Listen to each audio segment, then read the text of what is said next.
ವಿರೋಧಿಗಳು, ವಿಶೇಷವಾಗಿ ಕೋಮುವಾದಿ ಸರ್ಕಾರದ ಪ್ರತಿನಿಧಿಗಳು ಟಿವಿಯಲ್ಲಿ ಹೇಳ್ತಾ ಇದ್ದಾರೆ, ಹೌದು ಇಲ್ಲಿವರೆಗೆ ಔಕಾಫ್ ಭೂಮಿಗಳಿಂದ ಮುಸಲ್ಮಾನಿಗೆ ಏನು ಲಾಭ ಆಯ್ತು ಇಂತ ಒಂದು ಪ್ರಶ್ನೆ ಬರ್ತದೆ. ಕಾಮನ್ ಆಗಿ ಮುಸಲ್ಮಾನ್ ಬಂಧುಗಳು ಹೇಳ್ತಾರೆ, ಹೌದು ನಮ್ಗೇನು ಲಾಭ ಆಗ್ಯದ, ಅದಕ್ಕಾಗಿ ನಮ್ಗೆ ಯಾಕಪ್ಪ ಆ ವಿಷಯ ಅನ್ನುವಂಥದ್ದು ಹೇಳ್ಬಿಡ್ತಾರೆ. ಇಲ್ಲ, ಈ ಔಕಾಫ್ ಅಡಿಯಲ್ಲಿ ನಮ್ಮ ಸಂವಿಧಾನ, ಇಸ್ಲಾಂ ಧರ್ಮದ ಏನು ಕರ್ಮಗಳಿವೆ ಅಥವಾ ಇಸ್ಲಾಂ ಧರ್ಮದ ಕರ್ಮಶಾಸ್ತ್ರ ಇದೆ ಅದನ್ನ ಬದಲಾವಣೆ ಮಾಡುವ ಒಂದು ವ್ಯವಸ್ಥೆ ನಡೀತಾ ಇದೆ ಭಾರತ ದೇಶದಲ್ಲಿ.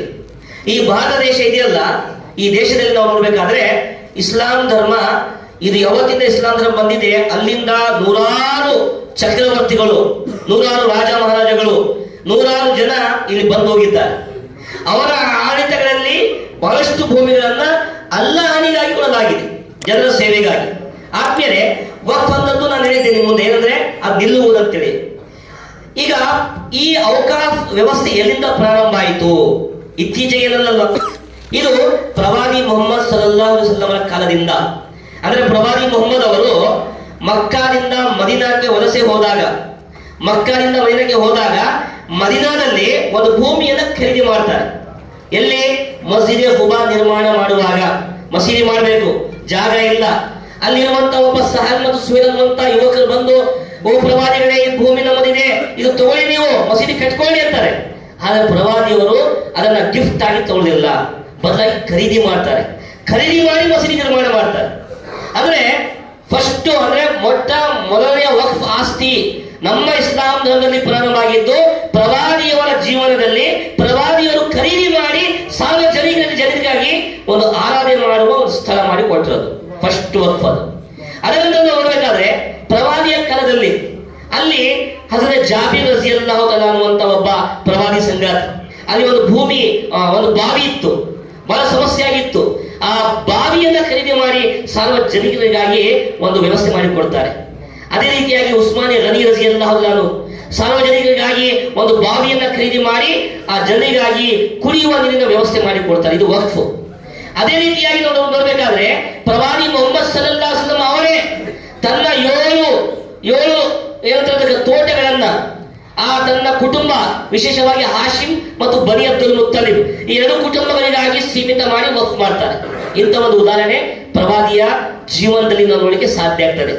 ನಂತರ ನೋಡಿದಾಗ ಹಜರತ್ ಉಮರ್ ಫಾರೂಕ್ ರಜಿಯಲ್ಲಾಹು ಅನ್ಹು ಅವರಿಗೆ ಖೈಬರ್ ಅನ್ನುವಂತ ಒಂದು ಪ್ರದೇಶದಲ್ಲಿ ಒಂದು ಭೂಮಿ ದೊರಕುತ್ತದೆ. ಆ ಭೂಮಿ ನಾನು ಏನ್ ಮಾಡಲಿ ಅಂತ ಪ್ರವಾದಿಗಳ ಹತ್ರ ಬರ್ತಾರೆ. ಅಲ್ಲ, ಆ ಪ್ರವಾದಿಗಳೇ, ನಾನು ಈ ಭೂಮಿಯನ್ನು ನಾನು ಕೊಳ್ಳಿಕ್ಕೆ ಇಷ್ಟಪಡ್ತಾ ಇದ್ದೀನಿ. ಆಗ ಪ್ರವಾದಿಗಳು ಹೇಳ್ತಾರೆ, ಅದರ ಮೂಲ ಇಟ್ಟುಕೊಳ್ಳಿ, ಅದರ ಪ್ರಯೋಜನವನ್ನ ಹಂಚಿಬಿಡಿ ಅಂತ. ಅದೇನಾಯ್ತು? ಅದರ ಮೂಲ ಇಟ್ಟುಕೊಳ್ಬೇಕು, ಅದರ ಮೂಲ ಆಸ್ತಿ ಜನರಿಗಾಗಿ, ಅದು ಮಾರಾಟ ಮಾಡಿದಂಗ ಹಾಗಿಲ್ಲ, ಬದಲಾಗಿ ಅದರ ಪ್ರಯೋಜನವನ್ನ ಜನರಿಗೆ ಕೊಡಿ ಅಂತೇಳಿ. ಆದ್ರೆ ಅದರ ಮಾಲಕರು ಯಾರಾಗಬೇಕು? ಮುತವಲ್ಲಿ ಅನ್ನುವಂಥದ್ದು ಮಾಡಿದರು. ಅಂದ್ರೆ ಒಬ್ಬರು ವ್ಯವಸ್ಥಾಪಕರು ಆ ಆಸ್ತಿಯನ್ನು ನೋಡಿಕೊಂಡು ಹೋಗ್ಬೇಕು, ಅದರಿಂದ ಬರುವಂತ ಲಾಭ ಎಲ್ಲರಿಗೂ ಕೊಡಬೇಕು ಅನ್ನುವಂಥದ್ದು ಅಲ್ಲಿಂದಲೇ ಪ್ರಾರಂಭ ಆಯಿತು. ಅದೇ ರೀತಿಯಾಗಿ ನೋಡ್ಬೇಕಾದ್ರೆ ಪ್ರವಾದಿ ಮೊಹಮ್ಮದ್ ಸಲ್ಲಲ್ಲಾಹು ಅಲೈಹಿ ವಸಲ್ಲಂ ಕಾಲದಲ್ಲಿ ಇನ್ನೊಬ್ಬ ಸಹಾಬಿ ಬಂದು ತನ್ನ ತೋಟವನ್ನ ಅಲ್ಲಾಹನಿಗಾಗಿ ಮೀಸಲಿಟ್ಟು ಬಿಡ್ತಾರೆ. ಓ ಪ್ರವಾದಿಗಳೇ, ಈ ತೋಟ ನಾನು ಕೊಡ್ತಾ ಇದ್ದೀನಿ. ಆ ತೋಟದಲ್ಲಿ ಸುಮಾರು 200 ಖರ್ಜೂರದ ಗಿಡಗಳಿದ್ದು, ಅಲ್ಲಿರುವಂತ ಮಾರ್ಕೆಟ್, ಮದೀನಾ ಮಾರ್ಕೆಟ್ ಇದೆಯಲ್ಲ, ಅಲ್ಲಿನ ಎಕನಾಮಿಕ್ಸ್, ಅಲ್ಲಿನ ಆರ್ಥಿಕ ಪರಿಸ್ಥಿತಿ ಬದಲಾವಣೆ ಆಗ್ಬೇಕಾದ್ರೆ ಆ ತೋಟದಿಂದ ಬದಲಾವಣೆ ಆಗ್ತಿತ್ತು, ಅಲ್ಲಿ ಬರುವಂತ ಆದಾಯದಿಂದ ಆಗ್ತಿತ್ತು. ಅಂತ ತೋಟವನ್ನ ಅವರು ಕೊಟ್ಟಾಗ ಪ್ರವಾದಿಗಳು ಹೇಳ್ತಾರೆ, ನಿನ್ನ ಕುಟುಂಬದ ಜನರಲ್ಲಿ, ಸಂಬಂಧಿಕರಲ್ಲಿ ಇದನ್ನ ಹಂಚಿಬಿಡು ಅಂತೇಳಿ. ಅಂದ್ರೆ ಅವರ ಕುಟುಂಬ, ಅಂದ್ರೆ ಒಬ್ಬ ವ್ಯಕ್ತಿನಾಯ್ತು ತನ್ನ ಒಂದು ಆಸ್ತಿಯನ್ನ ತನ್ನ ಕುಟುಂಬದ ಅಥವಾ ತಮ್ಮ ಸಂಬಂಧಿಕರ ಎಲ್ಲರಿಗೂ ಸಹ ಅವನು ಮೀಸಲಿಡಬಹುದು, ವಕ್ಫ್ ಮಾಡಬಹುದು ಅನ್ನುವಂಥದ್ದು. ಅಲ್ಲಿಂದ ವಕ್ಫ್ ಪ್ರಾರಂಭ ಆಯಿತು. ಈ ರೀತಿಯಾಗಿ ಎಷ್ಟೆಲ್ಲ ಇಸ್ಲಾಮಿಕ್ ಆಡಳಿತಗಳಾದವು ಅಲ್ಲೆಲ್ಲ ವಕ್ಫ್ ಮಾಡಲಾಗಿದೆ. ಅದು ಯಾವುದೇ ರಾಜ ಇರಬಹುದು, ಯಾವುದೇ ಖಲೀಫಾ ಇರಬಹುದು, ಪ್ರತಿಯೊಂದು ಕಾಲದಲ್ಲಿ ಅಂದ್ರೆ ಯಾವ ಒಬ್ಬ ಶ್ರೀಮಂತನು ಮುಸಲ್ಮಾನ್ ಆಗಿದ್ರೆ ತನ್ನ ಶ್ರೀಮಂತಿಕೆಯನ್ನ ತನಗೆ ಇಚ್ಛೆ ಬಂದ ಹಾಗೆ ಆ ಆಸ್ತಿಯನ್ನ ಜನರಿಗೆ ಕೊಟ್ಟಿದ್ದಾನೆ. ಅದು ಕೊಟ್ಟಿದ್ದಾನೆ, ಜನರು ಮಾಲಕರಲ್ಲ. ಅದರ ಮಾಲಕ ಯಾರು? ಅಲ್ಲ. ಅಲ್ಲಾಹನಿಗಾಗಿ ಕೊಟ್ಟಿರುವಂತ ಆಸ್ತಿ ಅದರ ಮಾಲಕ ಅಲ್ಲ. ಆದ್ರೆ ಅದನ್ನು ವ್ಯವಸ್ಥೆ ಮಾಡುವಂತ ವ್ಯಕ್ತಿ ಮುತವಲ್ಲಿ. ಅದೇ ಮುತವಲ್ಲಿ ಅದಕ್ಕೆ ಮಾಲಕನಲ್ಲ, ಅಥವಾ ಜನರು ಯಾರಿಗಾಗಿ ಕೊಡಲಾಗಿದೆ ಆ ಜನರ ಅದಕ್ಕೆ ಮಾಲೀಕರಲ್ಲ, ಬದಲಾಗಿ ಅಲ್ಲಾಹನ ಆಸ್ತಿ ಅದು. ಅಲ್ಲಾಹನಿಗಾಗಿ ಕೊಟ್ಟಿರುವಂತ ಆಸ್ತಿ ಯಾಕೆ ಕೊಡಲಾಗಿದೆ ಅಂದ್ರೆ ಅಲ್ಲಾಹನ ಸಂಪ್ರೀತಿ ಸಿಗಬೇಕು ಅಂತೇಳಿ. ಅಲ್ಲಾಹನ ಸಂಪ್ರೀತಿ, ಅಲ್ಲಾಹ ನಮ್ಮಿಂದ ರಾಜಿ ಆಗ್ಬೇಕು ಅನ್ನುವಂತ ವಿಚಾರದಿಂದ ಕೊಡಲಾಗಿದೆ. ಆದ್ಮೇಲೆ ಜನಸೇವೆ ಮಾಡುವುದು ಈ ವಕ್ಫ್ ಆಸ್ತಿಯಿಂದ. ನೋಡಿ, ಬರೀ ಆರಾಧನೆ ಮಾಡೋದ್ರಿಂದ, ಮಸೀದಿಯಲ್ಲಿ ಆರಾಧನೆ ಮಾಡಿದ್ರೆ ಮಾತ್ರ ಪ್ರತಿಫಲ ಸಿಗುತ್ತೆ, ಅದರಿಂದ ಮಾತ್ರ ಪುಣ್ಯ ಸಿಗುತ್ತೆ ಅಂತ ಏನಿಲ್ಲ. ಪುಣ್ಯ ಅಲ್ಲಿ ಸಿಗುತ್ತೆ, ಜನಸೇವೆ ಮಾಡೋಲ್ಲಿ ಪುಣ್ಯ ಸಿಗುತ್ತೆ. ಅದಕ್ಕಾಗಿ ಪ್ರವಾದಿ ಮೊಹಮ್ಮದ್ ಸಲ್ಲಲ್ಲಾಹು ಅಲೈಹಿ ವಸಲ್ಲಂ ಖಿದ್ಮತೆ ಖಲ್ಕ್ ಅನ್ನುವಂಥದ್ದು ಒಂದು ಪರಿಪಾಲನೆ ಕೊಟ್ಟಿದ್ದಾರೆ. ಆದರೆ ನೀವು ಜನಸೇವೆ ಮಾಡ್ತಾ ಬದುಕಿರಿ ಅಂತೇಳಿ. ಅದಕ್ಕಾಗಿ ಏನಾಯ್ತು, ನೀವು ಅಲ್ಲಾಹನ ಬಗ್ಗೆ, ಅಲ್ಲಾಹನನ್ನು ನೋಡ್ಬೇಕಾದ್ರೆ ಎಲ್ಲಿ ನೋಡಬಹುದು? ಆ ಹದೀಸಲ್ಲಿ ಬರ್ತದೆ, ನೀ ಅಲ್ಲಾಹನು ಪ್ರಳಯಕಾಲದಲ್ಲಿ ಹೇಳ್ತಾನೆ, ನಾನು ನಿನ್ನ ಮನೆಯ ಮುಂದೆ ಒಬ್ಬ ಉಪವಾಸನಾಗಿ ಬಂದಿದ್ದೆ, ನೀನು ಅನ್ನ ಕೊಟ್ಟಿಲ್ಲ. ನನ್ ನೀರಡಿಕೆ ಆಗಿತ್ತು, ನೀನು ನೀರು ಕೊಟ್ಟಿಲ್ಲ. ನನ್ ಬಟ್ಟೆ ಬರಿಬೇಕಿತ್ತು, ನೀನು ಬಟ್ಟೆ ಕೊಟ್ಟಿಲ್ಲ ಅಂತ ಕೇಳಿದಾಗ ಮನುಷ್ಯ ಹೇಳ್ತಾನೆ, ಅಲ್ಲ ನೀನು ಇಡೀ ವಿಶ್ವದ ಪ್ರಭು, ನಿನಗೆ ಯಾಕೆ ಇವೆಲ್ಲ ಅವಕಾಶ ಬಂತು ಅಂದಾಗ, ಒಬ್ಬ ಬಡವ ನಿನ್ನ ಮನೆ ಮುಂದೆ ಬಂದಿದ್ದ, ನನ್ನ ಹೆಸರಲ್ಲಿ ಕೇಳಿದ್ದ, ಅಲ್ಲಿ ಕೊಟ್ಟಿದ್ದೆ, ಅಲ್ಲಿ ನಾನು ಸಿಗ್ತಿದ್ದೆ ಅಂತೇಳಿ. ಅಂದ್ರೆ ಅಲ್ಲಾಹನಿಗೆ ಕೊಡುವಂಥದ್ದು ವಕ್ಫ್. ಈಗ ಬಂದಿದೆ ಔಕಾಫ್ ಸಂಸ್ಥೆ ಈ ಒಂದು ದೇಶದಲ್ಲಿ ಪ್ರಾರಂಭ ಆಯಿತು. ಅದು ಒಂದು ಬೋರ್ಡ್, ಔಕಾಫ್ ಬೋರ್ಡ್ ಅಂದ್ರೆ ಅದು ಒಂದು ಸಂಘ, ಅದು ಒಂದು ಸಂಸ್ಥೆ. ಆ ಸಂಸ್ಥೆ ಅಡಿಯಲ್ಲಿ ಈ ಔಕಾಫ್ ಆಸ್ತಿಗಳನ್ನ ನೋಡಿಕೊಂಡು ಹೋಗಿ ಇದರ ಲಾಭ ಜನರಿಗೆ ತಲುಪುವ ಹಾಗೆ ಮಾಡಬೇಕು ಅನ್ನುವಂಥದ್ದು ಉದ್ದೇಶ. ಅದಕ್ಕಾಗಿ ನಮ್ಮ ದೇಶದಲ್ಲಿ ಒಂದು ಔಕಾಫ್ ಬೋರ್ಡ್ ಅನ್ನೋದು ಬಂತು. ಅದಕ್ಕೆ ಆದಂತಹ ಒಂದು ಕಾನೂನು, ಅದಕ್ಕೆ ಆದಂತಹ ಒಂದು ಚೌಕಟ್ಟು ಇದೆ. ಆ ರೀತಿಯಾಗಿ ನೋಡ್ಬೇಕಾದ್ರೆ 1995ರಲ್ಲಿ ಈ ಔಕಾಫ್ ಬೋರ್ಡ್ ಒಂದು ಆಕ್ಟ್ ಮಾಡಲಾಯಿತು, ಒಂದು ಕಾನೂನು. ಆ ಕಾನೂನಿನ ಪ್ರಕಾರ ಏನೆಲ್ಲ ಒಂದು ಅವಕಾಶವಿದ್ದು ಆ ಅವಕಾಶಗಳನ್ನ ಇವತ್ತಿನ ನಮ್ಮ ವಿರುದ್ಧ ಬಂದಿರುವಂತಹ ಒಂದು ಕೋಮುವಾದಿ ಸರ್ಕಾರ, ವಿಶೇಷವಾಗಿ ಕೇಂದ್ರ ಸರ್ಕಾರ ಬದಲಾವಣೆ ಮಾಡಲಿಕ್ಕೆ ಹೊರಟಿದೆ. ಈಗಾಗಲೇ ತಮಗೆಲ್ಲರೂ ಗೊತ್ತು, ಅಂದ್ರೆ ಅಮೆಂಡ್ಮೆಂಟ್ ಬಿಲ್ ಅಂತ ಹೇಳ್ತಾರೆ. 2024 ಅಮೆಂಡ್ಮೆಂಟ್ ಬಿಲ್ ಅಂತ ಹೇಳಿ, ಅಂದ್ರೆ ಬದಲಾವಣೆ ಮಾಡುವಂತಹ ಒಂದು ಬಿಲ್. ಅದು ಪಾರ್ಲಿಮೆಂಟ್ ಅಲ್ಲಿ ಅದನ್ನ ಇಡಲಾಯಿತು, ಆದ್ರೆ ಅಲ್ಲಿ ಯಾವುದೇ ಬಹುಮತ ಸಿಕ್ಕಿಲ್ಲ. ಅದಕ್ಕಾಗಿ ಅಲ್ಲಿ ಒಂದು JPC ಅನ್ನುವಂತ ಕಮಿಟಿ ಮಾಡಿ ಅಲ್ಲಿ ವಿಚಾರಧಾರೆ ಕೇಳಿಕೆ ಕೊಡಲಾಗಿದೆ. ಅದರಲ್ಲಿ ಸುಮಾರು 40 ಬದಲಾವಣೆಗಳು ಮಾಡಲಾಗುತ್ತಿದೆ, 40 ಬದಲಾವಣೆಗಳು. ಈಗ ಈ ಮುಸಲ್ಮಾನರು ಯಾಕಪ್ಪ ಇಷ್ಟೊಂದು ಎಚ್ಚೆತ್ತುಕೊಂಡಿದ್ದಾರೆ? ಅದು ಬದಲಾವಣೆ ಆಗಲಿ ಹೋಗಲಿ, ಸರ್ಕಾರ ಇದೆಯಲ್ಲ, ನಮ್ಗೆ ಯಾಕೆ ಅನ್ನುವಂತ ಮಾತು ಬರಬಹುದು. ಆದ್ರೆ ನಾವು ನೋಡ್ಬೇಕಾದ್ರೆ ನೋಡಿ, ಈ ಸರ್ಕಾರ ಕುಂತಿದ ಕೇಂದ್ರ ಸರ್ಕಾರ ಅದು ಕೋಮುವಾದಿ ಸರ್ಕಾರ. ಅದು ಯಾವತ್ತೂ ಮುಸಲ್ಮಾನರನ್ನ ಸಹಿಸುವುದಿಲ್ಲ. ಮುಸಲ್ಮಾನರ ಧಾರ್ಮಿಕ ಆಚಾರ ವಿಚಾರಗಳನ್ನ, ಅವರ ಕುರುಹುಗಳನ್ನ ಇಡ್ಲಿಕ್ಕೆ ತಯಾರಿಲ್ಲ.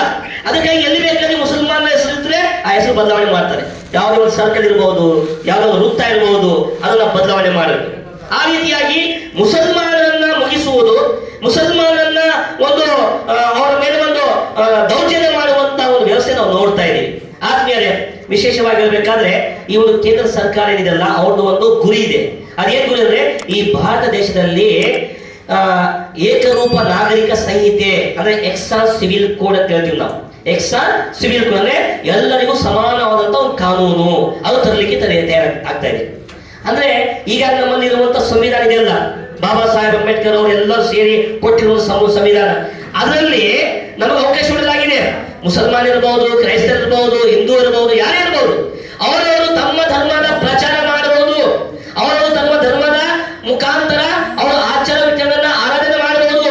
ಅವರ ಆಸ್ತಿಗಳನ್ನ ಅವರೇ ರಕ್ಷಣೆ ಮಾಡುವಂತದ್ದು ಅವಕಾಶ ಇದೆ.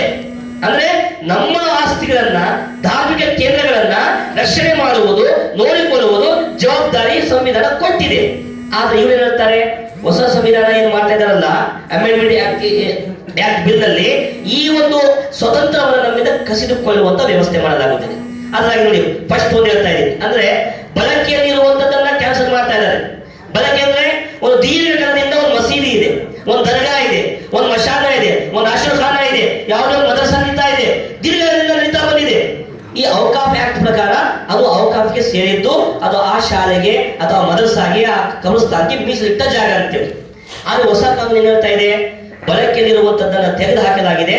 ಬದಲಾಗಿ ಅದು ಯಾವ ದಾಖಲಾತಿ ಇರಬೇಕು, ಅದು ದಾಖಲಾತಿ ಇದ್ರೆ ಮಾತ್ರ ಆ ಭೂಮಿ ಔಕಾಫ್, ಇಲ್ಲ ಅಂದ್ರೆ ಸರ್ಕಾರ ಭೂಮಿ ಅಂದ್ರೆ ಸರ್ಕಾರಕ್ಕೆ ಸೇರಿದ್ದು ಅನ್ನುವಂಥದ್ದು.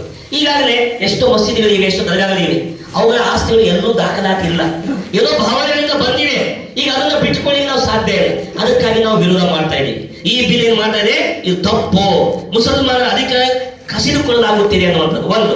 ಎರಡನೇ ವಿಚಾರವಾಗಿ ನಾವು ಹೇಳ್ಬೇಕಾದ್ರೆ, ಏನು ಔಕಾಫ್ ಬೋರ್ಡ್ ಏನು ಕೌನ್ಸಿಲ್ ಇದೆ, ಸೆಂಟ್ರಲ್ ಕೌನ್ಸಿಲ್ ಅಂತ ಹೇಳಿ ಕೇಂದ್ರ ಒಂದು ಕೌನ್ಸಿಲ್ ಇದೆ. ಆ ಕೌನ್ಸಿಲ್ ನಲ್ಲಿ ಕೇವಲ ಒಬ್ಬ ನಾನ್ ಮುಸ್ಲಿಂ ಅಂದ್ರೆ ಮುಸ್ಲಿಮೇತರ ವ್ಯಕ್ತಿ, ಅದ ಅನ್ಯ ಧರ್ಮೀಯ ವ್ಯಕ್ತಿ ಮೆಂಬರ್ ಆಗಬಹುದಿತ್ತು. ಅದು ಏನ್ ಮಾಡ್ತಾ ಇದ್ದಾರೆ, ಈಗ 13 ಹಿಂದೂಗಳನ್ನ ಅಲ್ಲಿ ಮೆಂಬರ್ಶಿಪ್ ಕೊಡಬಹುದು ಅಂತ ಹೇಳ್ತಾರೆ. ಅಂದ್ರೆ ಮುಸಲ್ಮಾನರ ಸಂಖ್ಯೆ, ಸದಸ್ಯತ್ವದ ಸಂಖ್ಯೆ, ಅಲ್ಲಿ ಸ್ಥಾನಮಾನದ ಸಂಖ್ಯೆ ಕಡಿಮೆಗೊಳಿಸಿ ಕಡ್ಡಾಯವಾಗಿ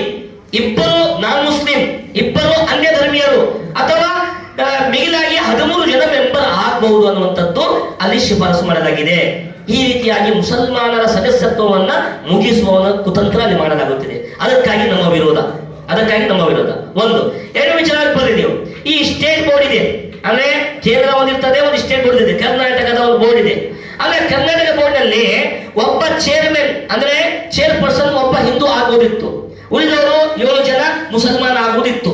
ಈಗಾಗಲೇ 1995ರ ಆಕ್ಟ್ ಪ್ರಕಾರ 7 ಜನ ಮುಸಲ್ಮಾನರು, ಒಬ್ಬನು ಹಿಂದೂ ಸದಸ್ಯ ಆಗುವುದಿತ್ತು. ಆದ್ರೆ ಈಗೇನ್ ಮಾಡ್ತಾ ಇದ್ದಾರೆ, ಆ ಒಂದು ವ್ಯಕ್ತಿ ಏನಿತ್ತಲ್ಲ ಅದನ್ನ ತೆಗೆದು ಹಾಕಿ 7 ಜನ ಸಹ ಹಿಂದೂ ಆಗ್ಬಹುದು. ಅಂದ್ರೆ ವಕ್ಫ್ ಆಸ್ತಿಯ ಸದಸ್ಯತ್ವ ಹಿಂದೂಗಳಿಗೆ ಕೊಡಬೇಕು. 7 ಜನ ಮುಸಲ್ಮಾನರು ಹೋದ್ರು, ಅಂದ್ರೆ ಮುಸಲ್ಮಾನ್ ಕೊಟ್ಟಿದ್ದ ಆಸ್ತಿ ಇದು, ಈ ಆಸ್ತಿ ಮುಸಲ್ಮಾನರದ್ದು, ಮುಸಲ್ಮಾನ್ ವಕ್ಫ್ ಮಾಡಿದ್ದಾರೆ. ಅದಕ್ಕೆ ಇದಕ್ಕೆ ನೋಡಿಕೊಳ್ಳಿಕ್ಕೆ ಕೊಡುವಂತದ್ದು ಸದಸ್ಯತ್ವ ಬೇರೆಯವರಿಗ, ಇದು ಯಾವತ್ತೂ ಸಹಿಸ್ಲಿಕ್ಕೆ ಸಾಧ್ಯವಿಲ್ಲ. ಒಂದು ವಿಚಾರ. ಈಗ ಬನ್ನಿ ಮುಂದಿನ ಹಂತ. ಅಲ್ಲೇನಾಗಿದೆ, ಏನು 7 ಜನರಿಗೆ ಈಗಾಗಲೇ ನಾವೇನ್ ಮಾಡ್ತಿದ್ದೀವಿ, ಆಯ್ಕೆ ಮಾಡಿ ಕಳಿಸ್ತಿದ್ದೀವಿ. ನಾವು ನಮ್ಮ ಮಧ್ಯದಲ್ಲಿರುವಂತ ಯಾರೋ ಮುಸಲ್ಮಾನ್ ರಾಜಕಾರಣಿ ಇದ್ದಾನೆ, ಒಳ್ಳೆ ವ್ಯಕ್ತಿ ಇದ್ದಾನೆ, ಸೇವೆ ಮಾಡಬಹುದು ಅಂತವ್ರನ್ನ ಆಯ್ಕೆ ಮಾಡಿ ಕಳಿಸುವುದಲ್ಲಿ ಆ ಸದಸ್ಯತ್ವ. ಆದ್ರೆ ಇಲ್ಲಿ ಏನಾಗಿದೆ, ಹೊಸ ಬಿಲ್ಲಲ್ಲಿ ಸರ್ಕಾರದ ವತಿಯಿಂದ ನಿಯೋಜನೆ ಮಾಡ್ಬೇಕಂತೇಳಿ ಆಯ್ಕೆ ಇಲ್ಲ, ಎಲೆಕ್ಷನ್ ಇಲ್ಲ. ಬದಲಾಗಿ ನೀವೇನು ಸರ್ಕಾರ ಯಾರಿಗೆ ಬೇಕಾದ್ರೂ ಅಲ್ಲಿ ನಿಯೋಜನೆ ಮಾಡಬಹುದು. ಅದು ಮುಸಲ್ಮಾನ್ ಇರಲಿ, ಹಿಂದೂ ಇರಲಿ, ಕ್ರೈಸ್ತ ಇರಲಿ, ಔಕಾಫ್ ಸಂಸ್ಥೆಯಲ್ಲಿ ಇದು ಬದಲಾವಣೆ ಮಾಡಲಾಗುತ್ತಿದೆ. ಇದು ಬಹಳ ಸಮಸ್ಯೆ ಉಂಟು ಮಾಡುವಂತ ಒಂದು ಬದಲಾವಣೆ. ಆದ್ಮೇಲೆ ನಂತರ ನೋಡ್ಬೇಕಾದ್ರೆ ಕಾರ್ಯನಿರ್ವಾಹಕ ಅಧಿಕಾರಿ, yani chief executive officer. Chief executive officer ಈಗಿರುವಂತಹ ಬೋರ್ಡ್ ನಲ್ಲಿ ಏನಿದೆ ಗೊತ್ತಾ, ಮುಸಲ್ಮಾನ್ ಆಗ್ಬೇಕು ಕಡ್ಡಾಯವಾಗಿ, ಮುಸಲ್ಮಾನ್ ಮನುಷ್ಯನೇ ಚೀಫ್ ಎಕ್ಸಿಕ್ಯೂಟಿವ್ ಆಫೀಸರ್ ಆಗಿ ಬರಬೇಕಂತಿದೆ. ಆದ್ರೆ ಈ ಹೊಸ ಬಿಲ್ ನಲ್ಲಿ ಮುಸಲ್ಮಾನ್ ಆಗೋದು ಕಡ್ಡಾಯ ಇಲ್ಲ, ಯಾರಾದ್ರೂ ಆಗ್ಬಹುದು. ಅದನ್ನು ಸಹ ಔಕಾಫ್ ಸಂಸ್ಥೆಯ ಸದಸ್ಯರ ವತಿಯಿಂದ ಯಾವುದೇ ಶಿಫಾರಸು ಅಗತ್ಯವಿಲ್ಲ, ಕೇವಲ ಸರ್ಕಾರ ತನ್ನಿಂದ ತಾನೇ ನಿಯೋಜನೆ ಮಾಡಬಹುದು ಅನ್ನುವಂಥದ್ದು. ಅಂದ್ರೆ ಅಲ್ಲಿ ಔಕಾಫ್ ನಲ್ಲಿ ಶರಿಯತ್ ಪ್ರಕಾರ ಅಲ್ಲಿ ಕಾರ್ಯಕ್ರಮ ನಡಿಬೇಕು. ಒಬ್ಬ ಹಿಂದೂ ಬಂದು ಕುಳಿತುಕೊಂಡ್ರೆ ಅವನಿಗೆ ಏನ್ ಗೊತ್ತಾಗ್ತದೆ, ಇಸ್ಲಾಂ ಧರ್ಮದ ಕಾನೂನು ಏನಂತೇಳಿ, ಇಸ್ಲಾಂ ಶರೀಅತ್ ಅಂದ್ರೆ ಏನಂತ ಅವನಿಗೆ ಗೊತ್ತಿದೆ. ಹಾಗಾಗಿ ಅಲ್ಲಿ ಇಸ್ಲಾಂ ಧರ್ಮದ ವಿರುದ್ಧ, ಶರೀಅತ್ನ ವಿರುದ್ಧ ಅವರು ತಮ್ಮ ಜನರನ್ನ ತನ್ನ ಪ್ರತಿನಿಧಿಗಳನ್ನು ಕಳಿಸಿ ಅದನ್ನ ಬದಲಾವಣೆ ಮಾಡಲಿಕ್ಕೆ ಪ್ರಯತ್ನ ಮಾಡ್ತಾ ಇದ್ದಾರೆ. ಇನ್ನು ಹೇಳ್ಬೇಕಾದ್ರೆ ಈಗಾಗಲೇ ಯಾವುದೇ ಒಂದು ವಿವಾದ ಇದ್ರೆ, ಸಮಸ್ಯೆ ಇದ್ರೆ ಔಕಾಫ್ನ ಚೇರ್ಮನ್ ಅಥವಾ ಔಕಾಫ್ನ ಏನು ನಿಗಮ ಆ ಮಂಡಳಿ ಇರ್ತದಲ್ಲ, ಆ ಮಂಡಳಿ ನಿರ್ಣಯ ಮಾಡ್ತಿತ್ತು. ಆದ್ರೆ ಈಗ ಏನ್ ಮಾಡಲಾಗಿದೆ, ಅದು ಇಲ್ಲ.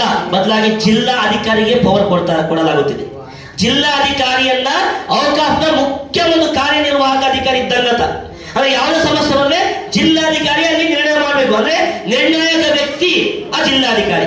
ಈ ಜಿಲ್ಲಾಧಿಕಾರಿ ಅಂದ್ರೆ ನಿಮಗೆ ಗೊತ್ತು, ಜಿಲ್ಲಾಧಿಕಾರಿ ಯಾರು, ಸರ್ಕಾರಿ ಸಂಸ್ಥೆ, ಅದು ಸರ್ಕಾರದ ಒಬ್ಬ ನೌಕರಾತ, ಸಂಬಳ ಅಲ್ಲಿಂದ ತಗೊಳ್ತಾ ಇದ್ದಾನೆ. ಈಗ ಸರ್ಕಾರ ಮತ್ತು ಔಕಾಫ್ ವಿರುದ್ಧ ಯಾವುದಾದ್ರೂ ಭೂಮಿ ಬಗ್ಗೆ ವಿವಾದ ಬಂದಾಗ ಅಲ್ಲಿ ನ್ಯಾಯ ಮಾಡುವುದು ಯಾರು? ಅಲ್ಲಿ ಸರ್ಕಾರದ ಒಬ್ಬ ಗುಲಾಮ, ಸರ್ಕಾರದ ಒಬ್ಬ ಪ್ರತಿನಿಧಿ ಅಲ್ಲಿ ನಿರ್ಣಯಕ್ಕಾದ್ರೆ ಅವನು ಔಕಾಫ್ನ ಬಿಟ್ಟು ಬಿಡ್ತಾನೆ, ಸರ್ಕಾರದ ಬಿಡ್ತಾನೆ. ಹಾಗಾಗಿ ಇದು ನಮ್ಮ ಮುಸಲ್ಮಾನ್ ಬಂಧುಗಳಿಗೆ ಕುತಂತ್ರವಾಗಿ ನಮ್ಮ ಮೇಲೆ ಕುತ್ತು ತರುವಂತಹ ಒಂದು ವ್ಯವಸ್ಥೆ ಮಾಡಲಾಗುತ್ತದೆ. ಇದು ಯಾವತ್ತೂ ನಾವು ಸಹಿಸಲಿಕ್ಕೆ ಸಾಧ್ಯವಿಲ್ಲ.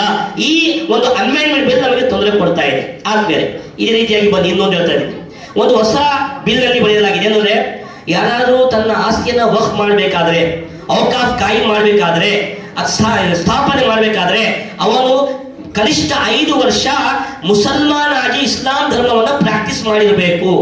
ಅಂದ್ರೆ ಕನಿಷ್ಠ 5 ವರ್ಷ ಮುಸಲ್ಮಾನ್ ಆಗಿರ್ಬೇಕು. ಅವನು 5 ವರ್ಷ ಆಗದೇ ಇದ್ರೆ ಅವನಿಗೆ ಅವಕಾಶ ಇಲ್ಲ ಅಂತೇಳಿ ಹೇಳಲಾಗಿದೆ.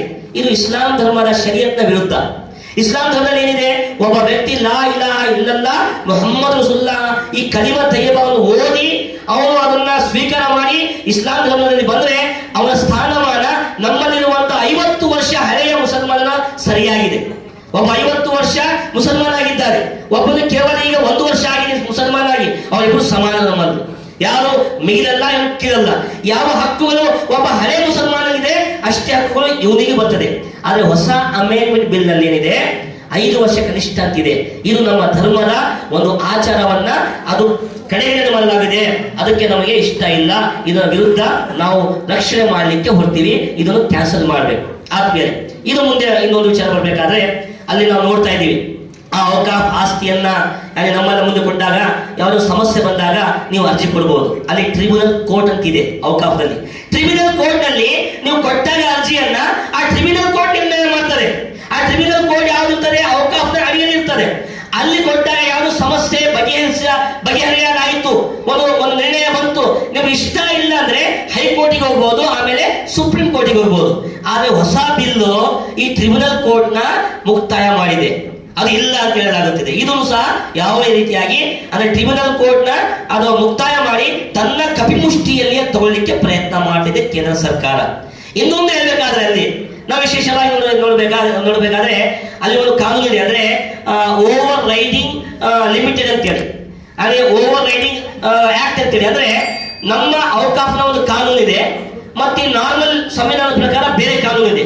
ಆ ಕಾನೂನು ಮತ್ತು ಈ ಕಾನೂನು ಬಗ್ಗೆ ಯಾವುದೇ ಒಂದು ಆಸ್ತಿ ಬಗ್ಗೆ ವಿವಾದ ಬಂದಾಗ ನಮ್ಮ ಔಕಾಫ್ ಕಾನೂನು ಒಂದು ಸ್ಪೆಷಲ್ ಆಕ್ಟ್, ಅದು ಆ ನಾರ್ಮಲ್ ಕಾನೂನು ವಿರುದ್ಧ ಈ ಸ್ಪೆಷಲ್ ಆಕ್ಟ್ಗೆ ಬಹಳ ಮಾನ್ಯತೆ ಕೊಡಲಾಗುತ್ತೆ. ಆದ್ರೆ ಆ ಓವರ್ ರೈಡಿಂಗ್ ಆಕ್ಟ್ ಅನ್ನ ಕ್ಯಾನ್ಸಲ್ ಮಾಡಲಾಗಿದೆ. ಈಗ ಹೊಸ ಆಕ್ಟ್ ನಲ್ಲಿ ಕ್ಯಾನ್ಸಲ್ ಮಾಡಲಾಗಿದೆ.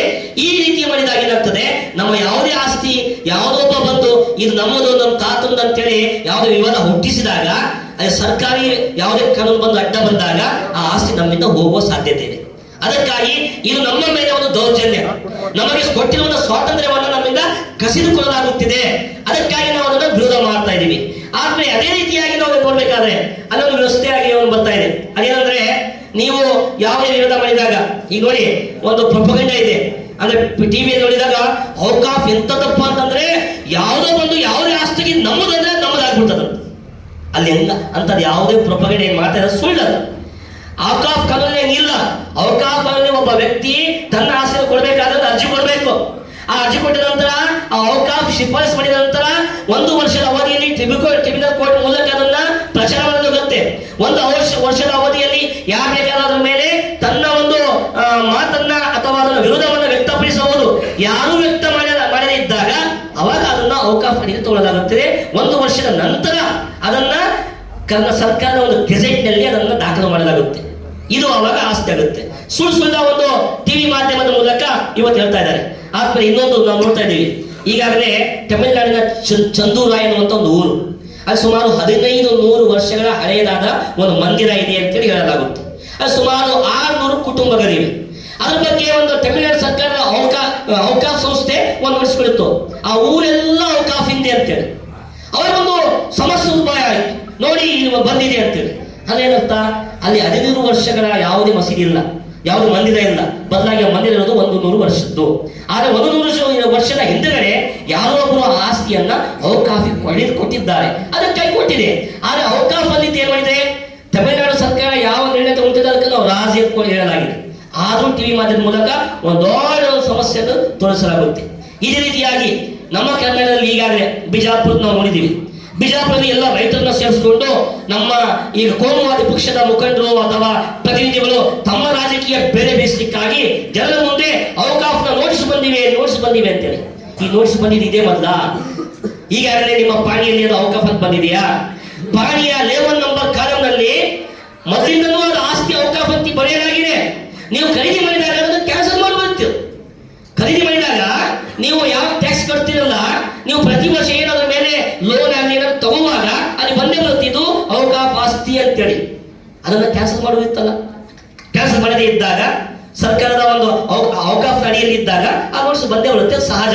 ಅವ್ರು ಔಕಾಫ್ ನೋಟಿಸ್ ಬರೋದು ಇದು ಯಾವುದೋ ಒಂದು ಸರ್ಕಾರದ ಉದ್ದೇಶ ಅಲ್ಲ, ಪ್ರತಿಯೊಂದು ಸರ್ಕಾರ ಕೊಟ್ಟಿದೆ, ಅದೇ ರೀತಿ ಕೊಡ್ತಾ ಬಂದಿವೆ. ಆದ್ರೆ ಇವತ್ತಿಲ್ಲ ನಮ್ಮ ಮೇಲೆ ಅಧಿಕಾರ ಮಾಡುವವರು ಯಾರಿಗೇನು ಹಂಚಿಕೊಂಡು ಅದನ್ನು ವಾಪಸ್ ತಗೊಂಡಿದ್ದಾರೆ.